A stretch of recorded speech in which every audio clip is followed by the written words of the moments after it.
တ်စွာဘုရားလက်ထက်ကမြတ်စွာဘုရားဖြစ်ပြီးခါသာတိတ်မကြသေးခင်ဝိနည်းပြည့်ညက်ချက်တွေအများကြီးမပြည့်ညက်ရသေးခင်အထူးသဖြင့်တစ်ပင်တွေမခုတ်ရဘူးလို့မပြည့်ညက်ရသေးခင်ယဟန်တော်တစ်ပါးကအာလဝီတိုင်းသားယဟန်တော်တစ်ပါးကြောင်းဆောင်မယ်ဆိုပြီးတော့အဲ့ဒါတစ်ပင်တစ်ပင်ကိုသူကခုတ်မယ်လို့ကြံလာအဲ့ဒါပစိန်တွေရဲတင်းနေနဲ့အဲ့ဒီတစ်ပင်သားရက်ပြီးတော့ခုတ်မလို့လုပ်တော့အဲ့ဒီတစ်ပင်ကိုစောင့်တဲ့တစ်ပင်ဆောင်နတ်သမီးကရုပ်ကစိုးနတ်သမီးကကိုထင်ပြပြီးတော့တောင်းပန်တယ်ရှင်ဘုရားတပည့်တော်ရဲ့ဒီဗိမာန်လေးကိုဖျက်ဆီးပါနဲ့ဘုရားအဲ့တော့ယဟန်တော်ကလည်းငါကဒီအပင်ပဲသဘောကျတာငါအတွက်ဒီအပင်ပဲသုံးကြတာငါခုတ်မှဖြစ်မယ်အဲ့ဒါလို့ယဟန်တော်ကပြောတော့နတ်သမီးကဂိုင်းယဟန်တော်ရဲ့စိတ်နဲ့မှနူးညံ့သိမ်မွေ့ပါစေတော့ဆိုပြီးတော့သူ့ရဲ့သားနတ်သားပေါက်စလေးရှိတယ်ဒါဘဟုတုဒရတယ်ရနော်အဲ့ဒီနတ်သားပေါက်စလေးကိုထုတ်ပြီးတော့ပြပြီးတော့တောင်းပန်ရရင်တော့နူးညံ့တဲ့ကောင်းရဲ့ဆိုပြီးတော့အဲ့ဒီနတ်သားလေးကိုတကိုးနဲ့ထုတ်ပြီးတော့ကျွန်တော်မျိုးမှာဒီလိုနတ်သားလေးသားနဲ့သမီးနဲ့ဒုက္ခတွေရောက်မှဆိုးလို့ပါလို့သူကထုတ်အပြဟိုကလည်းရဲရင်းကိုမြှောက်ပြီးတော့အခုတ်မထိန်နိုင်တော့ခုတ်မိသွားတာအဲ့ဒီနတ်သားလေးပေါက်စလေးလက်ကတောက်တောက်ပြတ်ကျသွားတယ်တဲ့ကဲအံ့ဩစရာကောင်းတယ်နော်လူရဲ့ရဲရင်းနဲ့ခုတ်တာနတ်ရဲ့လက်ကပြတ်ကျသွားတဲ့အဲ့ဒီမှာစိတ်တူတယ်ဖုံးတဲ့တခါနဲ့ဒေါသဖြစ်တယ်ဒီနတ်သမီးကအဲ့ဒါသူ့ရဲ့လက်အစုံကိုတောင်မြှောက်လိုက်ပြီတဲ့ဒီယဟန်ကိုသူတခါနဲ့တတ်တယ်ပေါ့သူ့လက်ကိုတောင်မြှောက်လိုက်ပြီဒါပေမဲ့ပြန်ပြီးတော့သူမချလိုက်ဘူး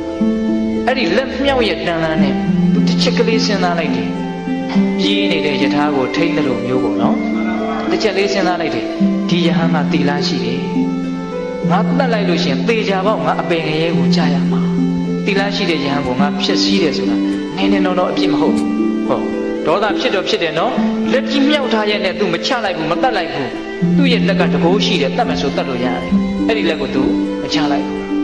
နော်ဒီယဟန်တီလာရှိတယ်ငါတတ်လိုက်လို့ရှိရင်ငါအပင်ငရဲကြမယ်နောက်ပြီးတော့သူစဉ်းစားသေးတယ်အမျှော်မြင်ကြီးတယ်ဒီနတ်သမီးက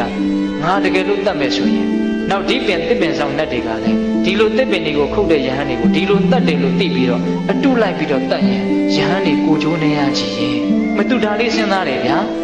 ဟုတ်လားအဲ့ဒါနဲ့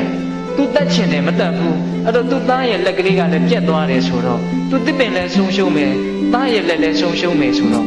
ဝမ်းနေပြီးတော့သူငိုတယ်ဗျာသူငိုတာနော်မကောင်းတာကိုသူမလုပ်လိုက်ဘူး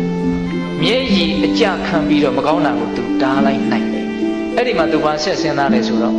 ဒီယဟန်မှာပိုင်ရှင်ရှိတယ်တဲ့အဲ့ဒါကဘယ်သူလဲဆိုတော့မြတ်စွာဘုရားပဲသူ့ရဲ့အရှင်ဒီကိုငါသွားပြီးတော့ပြောမယ်ဆိုပြီးတော့မြတ်စွာဘုရားကြီးကိုမျက်ရည်ဆက်လက်နဲ့ရောက်လာတာအဲ့ဒီနတ်သမီးကအဲ့ဒီမှာမြတ်စွာဘုရားကြီးရောက်လာတော့မြတ်စွာဘုရားကအကျိုးအကြောင်းမေးတော့မြတ်စွာဘုရားကိုသူအကျိုးအကြောင်းလျှောက်တယ်အဲ့ဒါလိုလျှောက်တော့မြတ်စွာဘုရားကသာဓုခေါ်တယ်နတ်သမီးတဲ့သင်သိတော်တာပဲပေါ့ရိုးရိုးပြောရရင်သင်ဟာအရှိန်နဲ့ထွက်လာတဲ့မိမိရဲ့အမျက်ဒေါသကိုထိမ့်သိမ့်နိုင်တယ်တော်ပါပြီတဲ့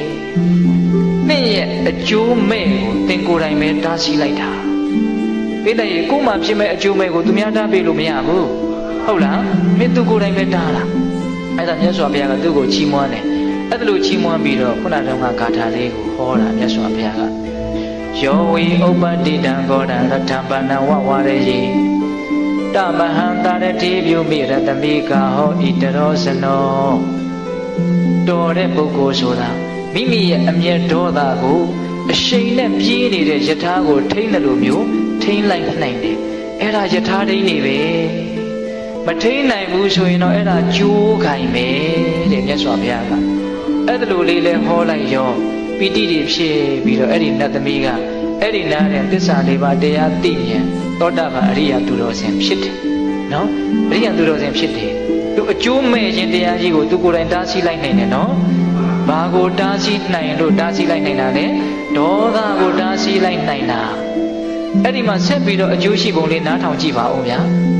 သူကဆက်ပြီးတော့ငိုပြန်တာငိုတော့မြတ်စွာဘုရားကဘာလို့ငိုပြန်တာတော့တပည့်တော်မှာသားတွေသမီးတွေနဲ့နေစရာမရှိဘူးတဲ့ဘယ်သွားနေရမှမသိဘူးဆိုတော့မြတ်စွာဘုရားကအဲ့ဒီဇီတဝန်ကျောင်းဘဝမှာ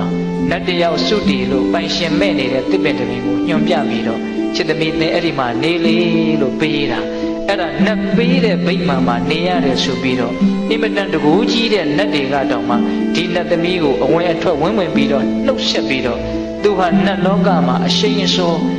တကူကြီးမားတဲ့နတ်သမီးတစ်ယောက်တောင်ဖြစ်သွားတယ်လို့ဆိုတယ်လောကီလိုရောအကျိုးရှိသွားတယ်လောကုတ္တရာလိုတော့အကျိုးရှိသွားတယ်တကယ်လို့သာသူ့ရဲ့ဒေါသကို तू မထိန်နိုင်ဘူးဆိုလို့ရှိရင် သူဟာနောင်တတရားတွေနဲ့ပူလောင်ပြီးတော့အင်မတန်ကြီးမားတဲ့အပေဒုက္ခကိုလည်းခံရမယ်တန်တရားလွတ်မြောက်ခြင်းဆိုတဲ့အရိယာဖြစ်ခြင်းဆိုတဲ့တရားတွေလည်းသူရမှာမဟုတ်လားဒါကြောင့်အမျက်ဒေါသကိုတားဆီးနိုင်ခြင်းဟာကြီးကျယ်တဲ့အကျိုးမရှိဘူးလားကြောင်းမြန်ပြန်လှန်လိုက်အမျက်ဒေါသကိုမတားဆီးနိုင်ဘူးဆိုရင်တော့ကြီးကျယ်တဲ့အကျိုးမဲ့တွေရှိပါတယ်